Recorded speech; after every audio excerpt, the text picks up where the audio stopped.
आज़ाद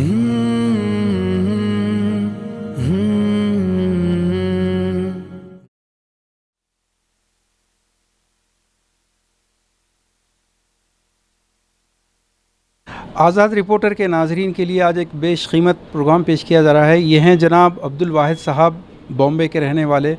आज मुल्क के अंदर जो फ़ाशिज़्म का दौर है और इसमें मुसलमानों के साथ ख़ुसूसी तौर पर जितने जुल्म किए जा रहे हैं, ये उसका एक शिकार हैं।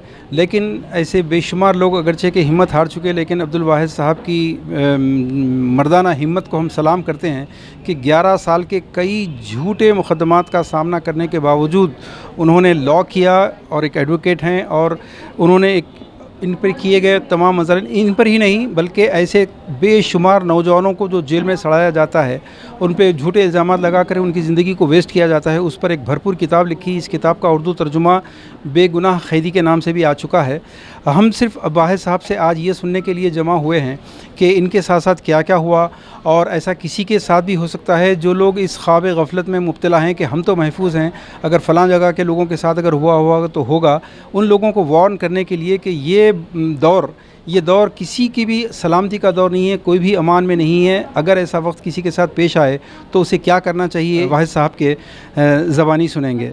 देखिए 2006 में जो बॉम्बे के अंदर ट्रेन ब्लास्ट हुए थे, 7 बम ब्लास्ट हुए थे, जिसमें 200 लोग हलाक हुए और 700 लोग ज़ख्मी हुए थे। उसमें जो है बॉम्बे की ATS ने मुझे गिरफ़्तार किया था। मेरे साथ 12 लोग और गिरफ़्तार हुए थे, जो सब के सब मुसलमान थे, तालीम याफ्ता थे और घर और ख़ानदान वाले थे।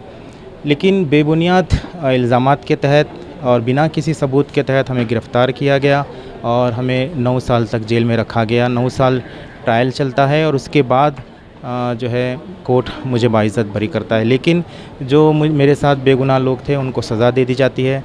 उसमें 7 लोगों को उम्र कैद की सज़ा है, 5 लोगों को फांसी की सज़ा है, जिसकी वजह से पिछले 16 साल से वो आज भी जेल में क़ैद है। तो इसकी वजह से वो सब परेशान हैं। जहाँ तक किताब की बात है, अथर रोड जेल के अंडा सेल में मैंने बैठकर ये किताब लिखी थी 2014 और 2015 में, और रिहाई के बाद ये किताब जो है अब बाहर आने के बाद मैंने उस पर शाये की। इस वक्त मैं हैदराबाद में हूँ और हैदराबाद में मेरी फ़िल्म, जो मेरी लाइफ पर एक फ़िल्म बनी है जिसका नाम है हेमोलिम्प, 27 मई को पूरे इंडिया के थिएटर्स में रिलीज़ हो रही है। उसका एक स्पेशल प्रीव्यू हैदराबाद में लामका बंजारा हिल में रखा गया है। साहब, आपने कहा कि 16 साल हो चुके हैं कई कैदियों को जो बेगुनाह हैं, हम उनके लिए क्या कर सकते हैं?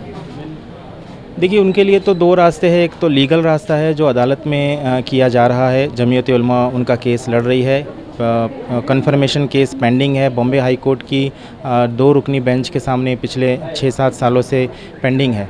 तो एक तो ये लीगल रास्ता है जो किया जा रहा है। दूसरा एक जो है समाजी रास्ता है, यानी कि कोर्ट के बाहर अगर हम इस केस को लेकर के या इस तरह के केसेस को लेकर के अगर हम कैंपेन चलाते हैं और जो है एक मुहिम बनाई जाए, मुहिम अगर चला सकते हैं इन बेगुनाहों के लिए, किताबें लिखना, सेमिनार करना, सिम्पोजियम करना, और इस तरह से कई बेगुनाह है जो रिहा होकर आए हैं, उनके ऊपर अगर इस तरह की फ़िल्में बनती हैं, डॉक्यूमेंट्री तो बनती रही है, लेकिन बॉलीवुड के अंदर ये पहली फ़िल्म है। अगर इस तरह से फ़िल्में बनती है और इंटरनेशनल फोरम में ये फ़िल्में जाती है, तो मैं समझता हूँ कि इनकी रिहाई के रास्ते हमवार हो सकते हैं। नहीं, देखिए, जो जितने भी वकील है बड़े या जो समझदार है या काबिल वकील है, उनका मामला ये है कि जब तक आप उनको अप्रोच नहीं करेंगे, उनको जो है अच्छी खासी फ़ीस नहीं मिलेगी, जब तक वो कुछ करते नहीं हैं। दूसरी बात ये कि सुओ मोटो जो है केस कोई लड़ता नहीं है या प्रो बोनो कोई केस लड़ता नहीं है जब तक कि आप उसके पास अप्रोच नहीं करते। बहुत से वकील हैं जो करते हैं, लेकिन चूँकि जमीयत उलमा देख रही है, कुछ तंजीमें देख रही है, इसलिए वो इंटरफेयर भी नहीं करते। अगर जमीयत उलमा या दीगर लोग उनको इनवाइट करेंगे तो मैं समझता हूँ वो आएंगे, अपनी खिदमत देंगे।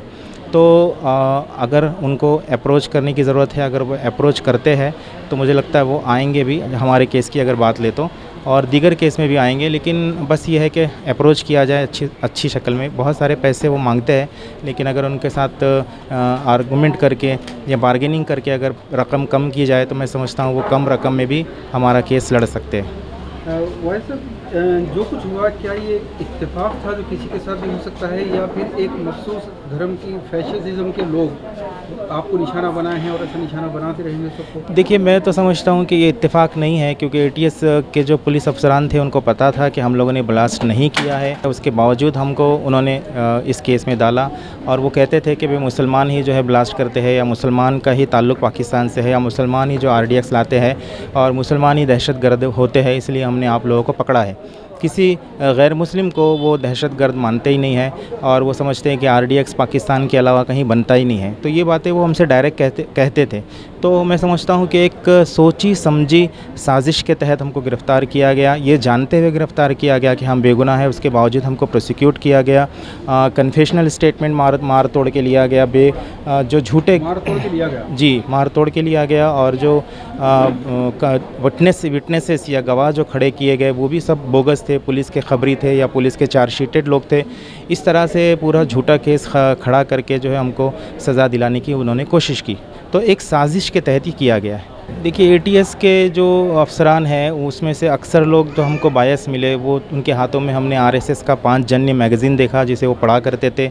और आप जानते हैं कि आरएसएस कितनी मुस्लिम मुखालिफ या इस्लाम मुखालिफ है, और उसके जो माउथ पीस के अंदर कौन से आर्टिकल्स आते होंगे आप समझ सकते हैं। तो वो पढ़ते थे, तो उनका दिमाग मुसलमानों के ताल्लुक़ से बहुत ज़्यादा ख़राब था। और उसमें कुछ लोग सही, ये भी हर जगह कुछ अच्छे भी लोग रहते हैं। हमारे साथ भी 1-2 ऑफ़िसर अच्छे थे। और जहाँ तक जेल के अंदर है, जेल के अंदर भी हमारा मामला, हमारे साथ ट्रीटमेंट अच्छा नहीं किया गया। जो सुपरिटेंडेंट स्वाति साठे थी, जो लेडी सुपरिटेंडेंट थी, उसने हमको बहुत परेशान किया। एटीएस के इशारे पर हमको टॉर्चर किया गया, ट्रांसफ़र किया गया, मारा पीटा गया। और जुडिशरी के अंदर भी 2006 की अगर आप बात करें तो कुछ आपको अच्छे जजेस मिल जाते थे, लेकिन अभी तो हालात और ख़राब हो गए, और जुडिशरी के अंदर भी जो है एक तरह से एक करप्शन की एक शक्ल आई हुई है।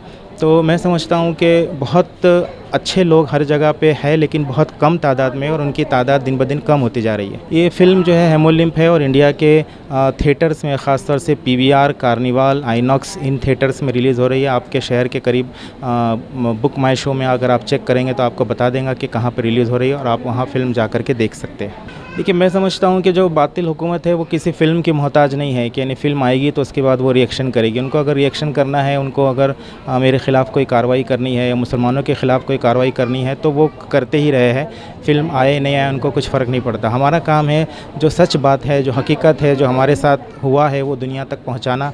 किताब के ज़रिए हमने उसको पहुँचाने की कोशिश की, और अब इस फ़िल्म के ज़रिए हम पूरी दुनिया तक सच्चाई को पेश कर रहे हैं। हम यही मैसेज देना चाहते हैं कि हिम्मत हारना नहीं है, हौसला हारना नहीं है। आपका जो मकसद है, आपके पास जो सच्चाई का पैगाम है, उसको दूसरों तक पहुंचाइए। अपने काम को करते रहिए। और पुलिस वालों के लिए इसमें ये सबक है कि खुदा के लिए आइंदा किसी बेगुनाह को फंसाकर उसकी ज़िंदगी बर्बाद मत कीजिए। ना सिर्फ उसकी ज़िंदगी बर्बाद होती है, बल्कि उसकी पूरी फैमिली, उसके फैमिलीज़ के सारे लोग जो है मुतासिर होते हैं, और बहुत ज़िंदगी अजरन बन जाती है। इसलिए मैं समझता हूँ कि अगर एक पुलिस वाला भी इस फ़िल्म से सबक लेता है और तौबा करता है आइंदा किसी बेगुनाह को फंसाने से, तो मैं समझता हूँ कि ये फ़िल्म की बड़ी कामयाबी होगी। शुक्रिया, बहुत बहुत शुक्रिया भाई। शुक्रिया।